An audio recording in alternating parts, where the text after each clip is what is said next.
The laws of magnetism. What is magnetism? How am I actually defining that? Magnetism is the ability to attract what you want to certain character traits, certain habits, and certain mindsets. You are your own source of freedom, and freedom is the gateway. All you have to do is open it. So the first section is self-development, and under that we have 100% responsibility. Taking 100% responsibility for your life is key. This is not to say that everything is your fault, but it is our responsibility to decide what happens next. Whether we choose to be a victim or a victor, that single choice will determine the quality of our lives.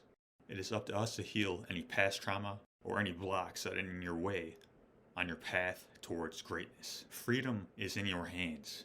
Take it, my friend. When we blame people or other circumstances, we are consciously or unconsciously giving our power away. And we need to take it back to where it actually belongs. Next, we have personal development. This includes updating beliefs that no longer serve you, optimizing every single area of your own life, understanding that you are at the core of it, and whatever it is, whether it's health, relationships, wealth, all of these things are something that we can attract. This is because success is something that you attract by the person that you become. Becoming the greatest version of yourself.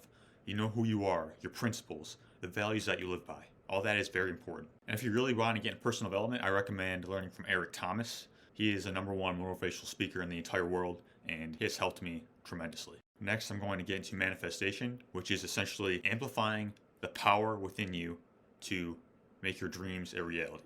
Preparing your mind, body, and spirit to get what it is that you want. Consciously creating a life that you want and love.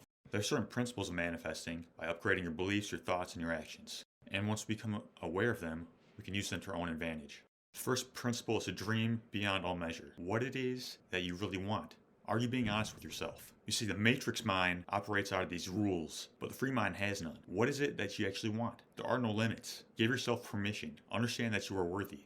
When you do this, we have something called the reticular activating system in the brain, or the RAS. This is designed to block out the things that you don't want or focus on and bring into reality the things that you do want. Because think about it, if we didn't have any filters in our brain, we would go nuts because there's so many things to focus on. So thank God our brain does this. The question is, are we consciously using that or not?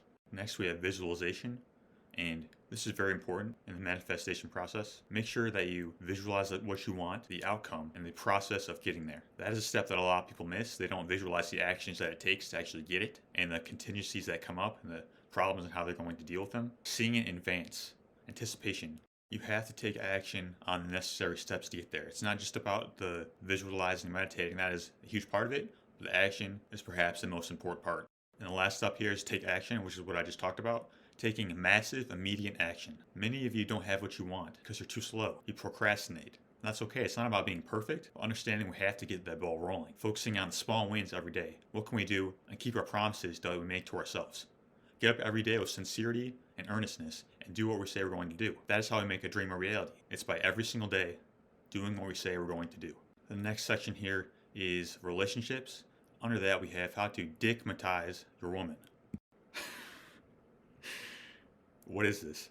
This is essentially developing your masculine energy in such a way that can't be ignored. Certain character traits, such as integrity, freedom orientation, linear moving, consistency. All of these will have the maximum impact with the world and your woman. Developing these character traits are very important, and there's countless ones. The question is, who are we developing ourselves to attract what it is that you want?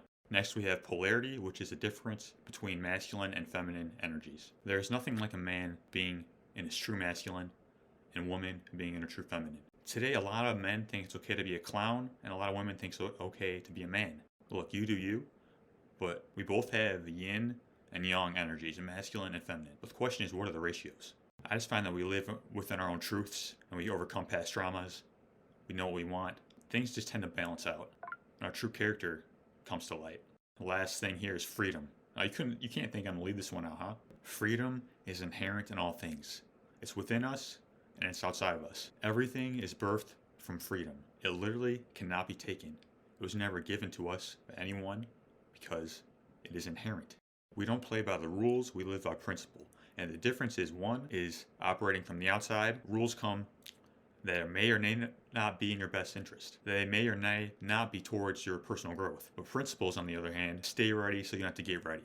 Trust the process. Don't rush the process. Be the change that you wish to see in the world. All these things are generative. All these things are timeless, ageless. Things that will echo on for eternity. Because these are owned towards your personal growth, generative action, and service towards the world. These are coming from the inside. These are things that you work on, things that you practice, things that you become. That is the difference. Taking back the agency in our own lives. Discipline equals freedom. Yes, you can do whatever you want, but what are your results at the end of the day? You see clowns do whatever they want, and it's fun in the short term, but the results are terrible. There's a lot of immediate gratification here, and if we overcome ourselves in the moment, develop the character traits, then the results are going to come that we actually want. In terms of health, wealth, relationships, whatever it is. You have to adopt the practices, the mindsets, and the habits, or that's also known as discipline, to get what it is that you want. And through this process, you'll understand that the other side is way better than that short-term gratification. That's clown energy. If you want to be about freedom, understand that we have to overcome ourselves, become the greatest versions of who we are, and then portray that out to the universe.